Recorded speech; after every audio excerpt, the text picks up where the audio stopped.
Salve Maria, pessoal, tudo bem? Hoje no vídeo nós vamos entender o porquê que há algumas situações embaraçosas na vida da gente, algumas situações que fogem do nosso controle ou que nos fazem sofrer, que a gente às vezes não entende. Então, vou pegar um trechinho do livro Debaixo da Providência de Deus, O Segredo da Paz e da Felicidade. Esse foi lançado pela editora Imaculada, é a junção de 2 livrinhos, de Padre Jean-Baptiste, não sei pronunciar, que é em francês, e São Cláudio de la Colombier, não sei se pronuncia assim, mas eu vou deixar aqui no link. Deus regula todos os eventos, seja bom ou ruim. Nada acontece no universo que Deus não queira, que Ele não permita. Nada acontece por acaso. Em toda a nossa vida, Deus intervém em tudo. Você vai me dizer se alguém falar mal de mim, se tirar minha propriedade, me machucar, me perseguir, como posso atribuir esse comportamento à vontade de Deus, que longe de querer que eu seja tratada assim, proíbe tal coisa severamente? Portanto, não pode ser atribuído mais do que a vontade do homem, a sua ignorância ou a sua malícia. Essa será a sua conclusão. Vocês pensam em se proteger nesse raciocínio, em se libertar do abandono à providência, porque o próprio Deus refuta isso e devemos acreditar, de acordo com sua palavra, que nesses tipos de eventos, como em outros, nada acontece sem sua vontade ou permissão. Como pode Deus desejar ou permitir eventos ruins? Em todo pecado, como dizem os teólogos, 2 partes devem ser distinguidas, uma natural, outra moral. Quanto à malícia da intenção, é tudo do homem, e só aí se encontra o pecado do qual Deus não toma parte, mas permite para não ameaçar o livre-arbítrio. Deus quer, já dissemos, corrigir-nos, humilhar-nos ou despojar-nos dos nossos bens, emancipar-nos do vício e conduzir-nos à virtude. Alguns exemplos práticos. Pois Deus usa os homens como um médico usa sanguessugas. Também não devemos nos deter nas paixões daqueles a quem Deus deu o poder de trabalhar contra nós, nem devemos nos entristecer por más intenções, preservando de qualquer aversão em relação a eles. Qualquer que seja a sua vida particular, eles só se relacionam conosco como instrumentos de salvação, dirigidos pela mão de um Deus de infinita bondade, sabedoria e poder, que não permitirá que façam mais do que for útil. Nossa preocupação deve nos levar a abraçar, ao invés de rejeitar seus ataques. Eles nada mais são do que ataques do próprio Deus. Ninguém será capaz de agir contra nós se o poder não lhe for dado de cima. Veja, observa Santo Agostinho. Jó não disse: o Senhor me deu e o diabo tirou de mim. Mas como um homem iluminado, ele diz: foi o Senhor que me deu meus filhos e meus bens, e foi Ele quem os tirou de mim. Não atribuamos, portanto, nem aos demônios, nem aos homens, mas a Deus, como sua verdadeira fonte, nossas perdas, nossos infortúnios, nossas aflições, nossas humilhações. Portanto, cuidado para não dizer: fulano é a causa do infortúnio que sofro, ele é o autor da minha ruína. Seus males não são obra deste homem, mas de Deus. Mesmo as provações e punições são benefícios de Deus, sinais de sua misericórdia. Traga, pois, a consideração aquele que suportou a contradição dos pecados contra si mesmo, para que você não desanime de fadiga. Meu filho, não desprezes a correção do Senhor e não desmaie quando por ele for repreendido, pois o Senhor, a quem ele ama, repreende e açoita todos que recebe por filho, suporta a correção. Assim como acontece com as crianças, Deus se comporta contigo. Bem, que filho há que seu pai não corrige? Os testes são sempre fornecidos segundo nossas forças. Não há tribulação nem tentação de que Deus não tenha colocado seus limites a fim de servir para nos salvar e não para nos perder. Se você se recusar a receber essas tribulações, agirá contra seus melhores interesses. Você é como um bloco de mármore nas mãos do escultor. É necessário que o escultor exploda lascas, talhe e tire uma bela estátua de seu bloco. Por essa conformidade, o homem é santificado. Quanto mais submissos somos aos desígnios de Deus para nós, mais avançamos em direção à perfeição e, se quisermos resistir, voltamos atrás. Toda a submissão da vontade, sendo, portanto, o sacrifício mais agradável, o mais glorioso a Deus que o homem foi dado a oferecer, sendo o mais perfeito ato de caridade, a mais nobre e a mais meritória de todas as virtudes, é sem dúvida que aquele que pratica essa submissão adquire tesouros inestimáveis a cada momento, podendo acumular mais riquezas em poucos dias do que outros em vários anos através de muitas tarefas. Se confiarmos totalmente nele, Deus poderá nos alimentar tão facilmente com um pedaço de pão como com um pão inteiro. Conformidade com a vontade de Deus torna um homem feliz na vida. Toda vontade que afirma se opor à vontade divina é necessariamente derrotada e quebrada, e em vez de paz e felicidade, ela não obtém nada além de amargura e humilhação de sua intenção. A adversidade não virá sobre o justo, diz o sábio, mas para o ímpio tudo será males. Ninguém é infeliz por causa do sentimento alheio, mas por causa do seu próprio. Eles estão sempre felizes, aconteça o que acontecer, pois ninguém pode ser mais feliz e mais contente do que aqueles que, no meio da maior amargura, estão no estado em que quer estar. Existem almas perfeitas, resignadas e submissas, semelhantes a nosso Senhor, que, dilacerado por golpes e pregado a um cadafalso, nunca deixou de ser feliz. Mas esse milagre será misericordiosamente concedido aos sacrifícios de quem se dedica ao cumprimento de todas as coisas da vontade divina. A história do padre Tauler. Eu não sei se é assim que pronuncia, mas vale a intenção. O caminho mais seguro e curto para a verdadeira perfeição. Ao aproximar-se da igreja, Padre Tauler encontra um pobre mendigo meio coberto de trapos, com pés descalços e manchados de lama, parecendo completamente digno de pena e parecendo mais preocupado em obter alívio temporário do que em ser indicado a dar conselho espiritual. No entanto, o padre chega e diz: "Bom dia, amigo." "Mestre", responde o mendigo, "agradeço o seu desejo, mas eu não me lembro de nunca ter tido um dia ruim." "Tudo bem", disse o padre, "que Deus lhe dê uma vida feliz." "Oh, graças a Deus, sempre fui feliz. Não sei o que é ser infeliz." "Queira o bom Deus, irmão", disse o padre, surpreso, "que depois da felicidade de que agora goza, você alcança a felicidade eterna. Mas confesso que não entendi bem o sentido das suas palavras. Por favor, explique-se com mais clareza." "Ouça", continuou o mendigo, Não é sem razão que eu disse que eu não tive dias ruins. Os dias só são ruins quando não os usamos para dar a Deus, pela nossa submissão, a glória que lhe devemos. Eles são sempre bons, se aconteça o que acontecer. Nós os consagramos em louvor e sempre podemos fazê-lo com graça. Como podem ver, sou um pobre mendigo doente, reduzido à extrema pobreza, sem nenhum apoio ou abrigo no mundo. Estou sujeito a muitos sofrimentos e misérias de todos os tipos.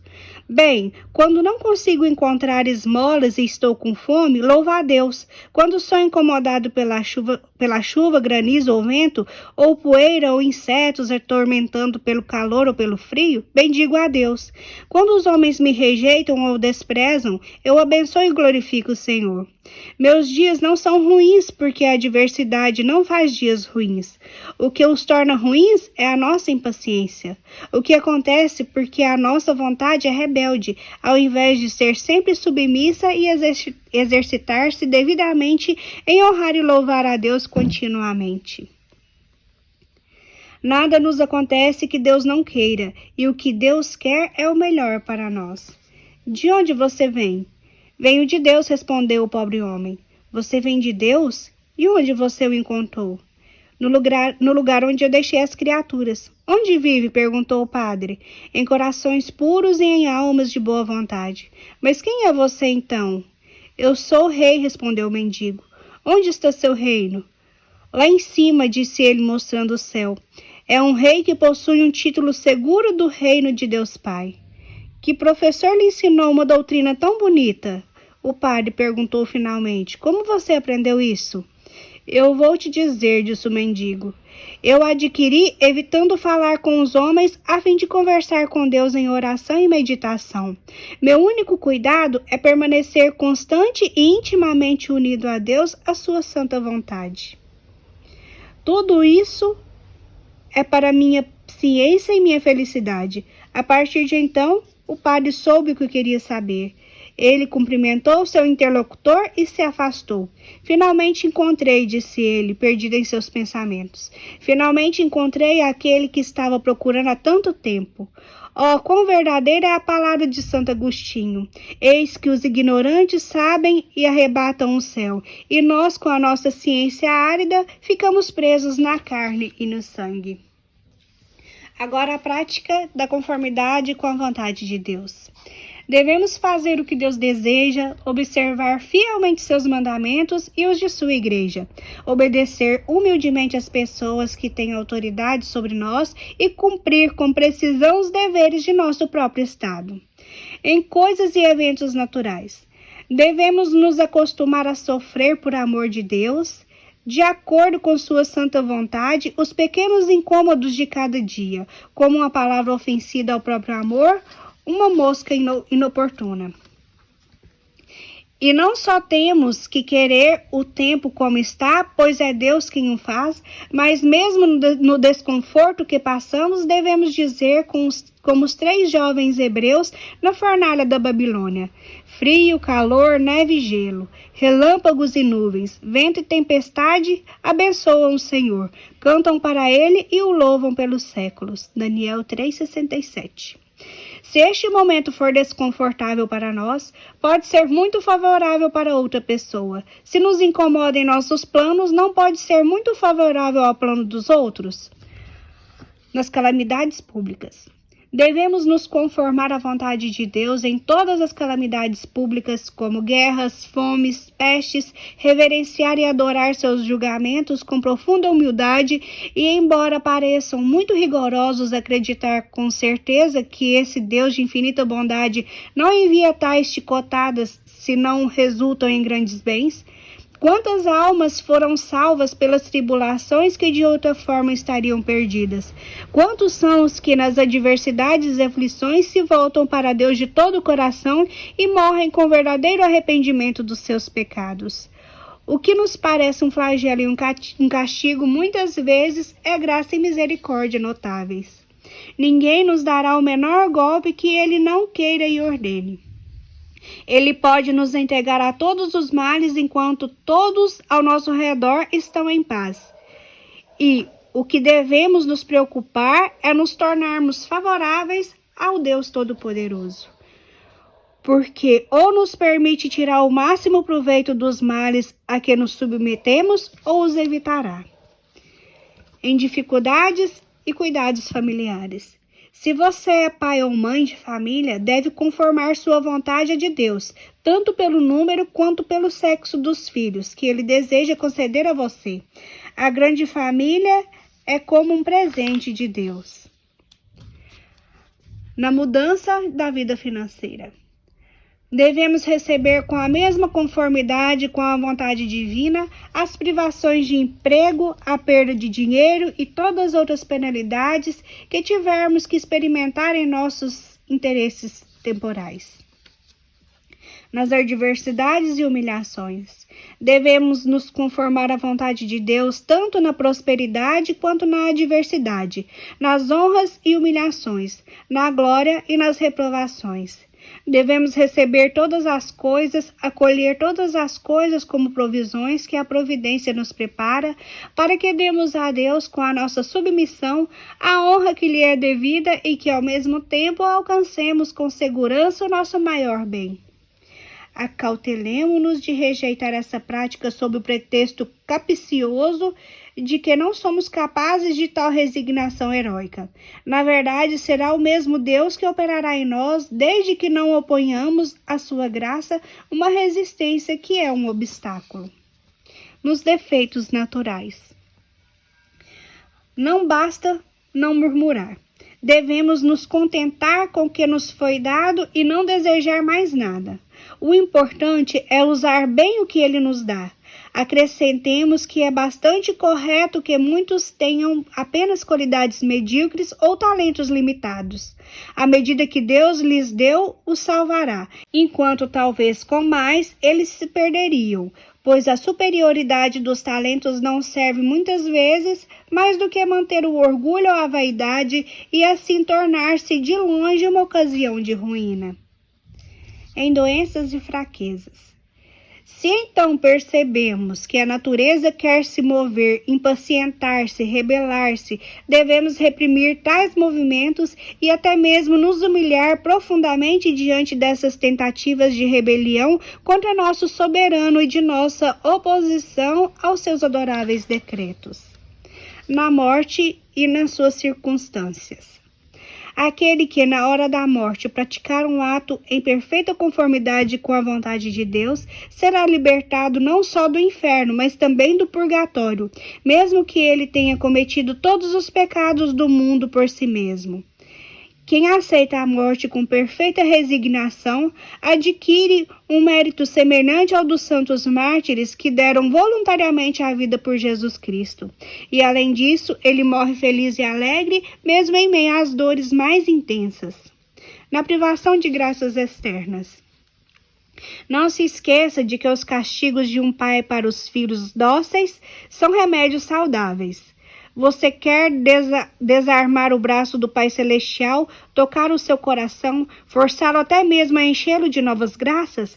Aceite o seu castigo e, ao preço do seu abandono confiante à sua vontade, ele despertará alguém que o fará avançar mais do que até agora, ou este Deus de bondade dignar-se-á a guiá-lo e enviar-lhe o seu Espírito Santo como seus apóstolos. Sua luz iluminará seus passos e a unção de sua graça o fortalecerá admiravelmente.